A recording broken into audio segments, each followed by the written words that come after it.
Yun, good afternoon po, good day po, another cage naman po tayo mga ilalabas po.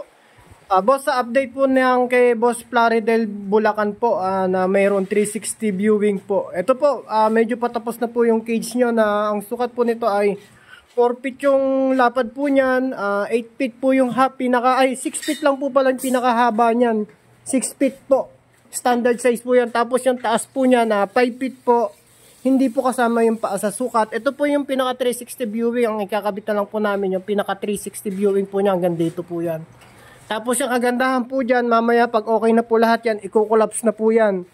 Collapsible na po yan. Talagang pag ginagawa po namin yan, sobrang busisi po. Hindi po kasi pwede yung basta-basta at mahirap masira sa customer. Kaya medyo natatagalan po tayo sa cage po ninyo. Pero 1 week po or 6 days or 5 days, pinakamabilis po namin yan. Ito na po yung cage nyo. Bukas po ilalabas yan, pipinturahan na po yan. Ayan. Tapos yung kay Quezon City, ito po. Ayan. Ito yan, kay Quezon City po yan. Ang sukat naman po niya ay 3x3x4. Standard size, hindi po namin sinasama yung paa sa sukat. Tapos may order din sa atin ng scaffolding ito, na folding. Heavy duty naman po yan. Nagawa rin po kahit namang basta metal po, kaya po namin yan. Bihira lang po talaga ako tumatanggap ng mga service kasi dito pa lang sa shop, hindi na namin kayang kasi magsiservice pa kami, papahirapan ko pa yung sarili ko. Ang laki naman ng shop namin, pwede kaming gumawa rito. Ayan. Kay Plaridel, ganyan po. Si Plaridel Bulacan po. Malalayo po nalarating ng cage namin. Meron nga po kami nakarating ng Butuan City. Kaya lang po, talagang papahirapan po kayo sa shipping. Medyo may kamahalan nga lang po sa shipping.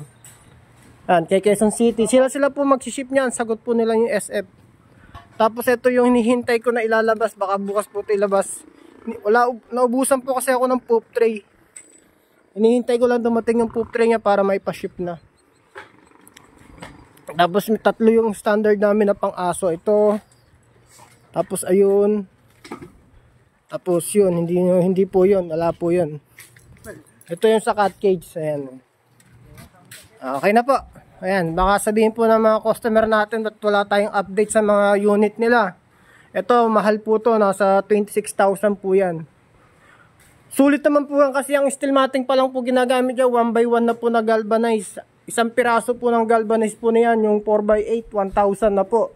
Ilang steel matting po yan tapos ilang araw ginagawa. Pipinturahan. Tsaka hindi kami gumagawa nung pintura, kabit. Ang pangit tingnan nun.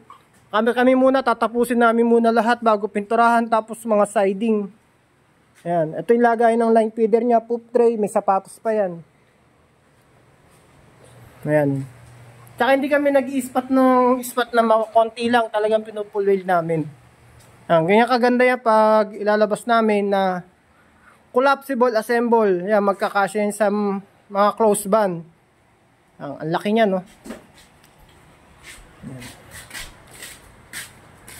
Tapos ang dagdag ko nga po pala, pag bibili kayo ng cage, tatanungin nyo po kung naka-primer red ba yung cage na binibili nyo. Ayan, iba kasi pintura, maganda nga yung pagkakapintura. Hindi naman po sa pinipintura ng primer red kasi nga, yan po yung nakakaano ng kalawang po pag hindi nyo nilagyan ng primer red. Mabilis kalawangin. Ayan. Ayan. Ito po yung unit ko. Kasi sino po yung naggagawa ng cage? Pangit yung kulungan. Ayun, ang pangit ng kulungan ko. Gaganda nang nilalabas namin kulungan, pero ang pangit naman ng kulungan ko. Pati mga aso ko, pangit ng kulungan. Ayan po ang reality ko. Sino po yung magaling gumawa, siya pangit ang kulungan. Ito na pala yung para dun sa 3x3, hindi pa ito tapos.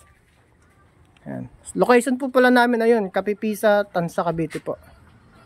Okay po, salamat po.